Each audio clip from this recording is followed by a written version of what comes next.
Kembali di Kompas Malam. Saudara, dalam sejarah kebumian, letusan Mahadahsyat Toba tak tertandingi gunung berapi lain di dunia hingga sekarang. Toba mengukir sejarah bencana gunung api dunia hingga membentuk kaldera seluas 3.000 meter persegi. Semenjak letusan 74.000 tahun yang lampau, Toba tak pernah mati dan terus tumbuh.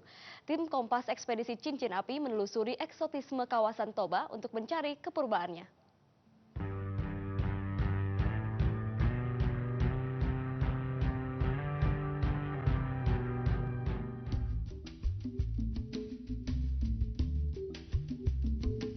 Danau Toba, 3.000 km persegi luas Toba membentang, mengukuhkan Toba sebagai gunung api yang pernah menggetarkan dunia.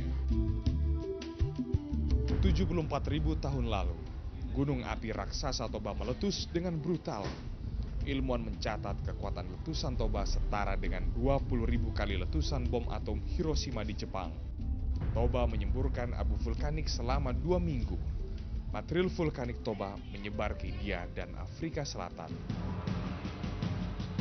Selama setahun lebih, debu vulkanik pekat menutup atmosfer bumi dari terpaan sinar matahari. Dampak letusan Toba kala itu menurunkan suhu bumi 5 hingga 10 derajat Celcius. Dalam sejarah kebumian, muntahan material lava Toba tak tertandingi gunung berapi lain di dunia hingga sekarang. Letusan super raksasa Toba memuntahkan 2.800 km kubik material vulkanik menjulang hingga 10 km ke udara. Letusan Toba menyisakan kaldera. Kaldera secara sederhana sebagai lubang besar yang terjadi akibat amblasnya permukaan bumi yang terjadi setelah erupsi gunung api. Dalam proses puluhan ribu tahun, air mengisi kaldera dan menjadi danau, yang kemudian kita kenal sekarang sebagai Danau Toba. Danau dengan kedalaman sekitar 450 meter dan berada di ketinggian sekitar 904 meter di atas permukaan laut. Tim ekspedisi Cincin Api Kompas menelusuri jejak kebumian Toba. Ilmuwan mencatat usia batuan dasar di sepanjang tepi Danau Toba berusia 200 hingga 300 juta tahun. Ilmuwan meyakini batuan ini merupakan alas dari batuan vulkanik Toba. Ilmuwan mencatat Toba purba telah meletus 3 kali dalam siklus hidupnya. Letusan pertama 800.000 tahun lalu menghasilkan kaldera di selatan Danau Toba. Letusan kedua 500.000 tahun lalu membentuk kaldera di utara Danau Toba. Dan letusan terakhir 74.000 tahun lalu membentuk samosir. Setelah letusan ketiga, Toba pun tidak mati. Ilmuwan menelusuri jejak-jejak historis pengangkatan Toba. Ilmuwan menemukan bukti pengangkatan Toba dengan adanya endapan dari dasar danau berupa fosil ganggang yang berada di permukaan. Pulau Samosir terbentuk setelah erupsi Toba 74.000 tahun lalu.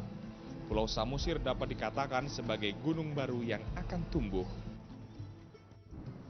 Tumbuhnya Samosir terjadi akibat tekanan magma di bawah kaldera yang terus-menerus mengisi ruang-ruang magma yang kosong.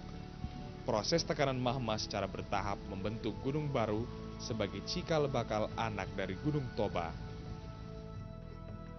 Ilmuwan belum dapat memastikan besaran pengangkatan Pulau Samosir.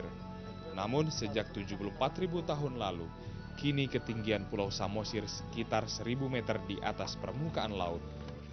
Erupsi Toba terakhir, erupsi kaldera Toba terakhir adalah sekitar 75 atau 74.000 tahun yang lalu.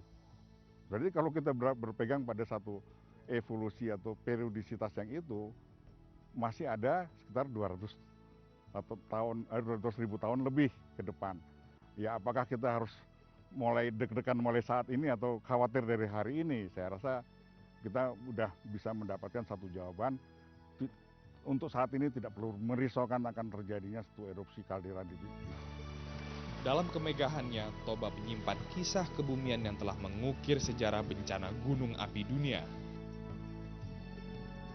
Torehan erupsi Mahadahsyat Toba menjadi renungan bahwa alam pun bergerak dan tumbuh untuk berdampingan hidup dengan manusia. Tim Kompas, Ekspedisi Cincin Api.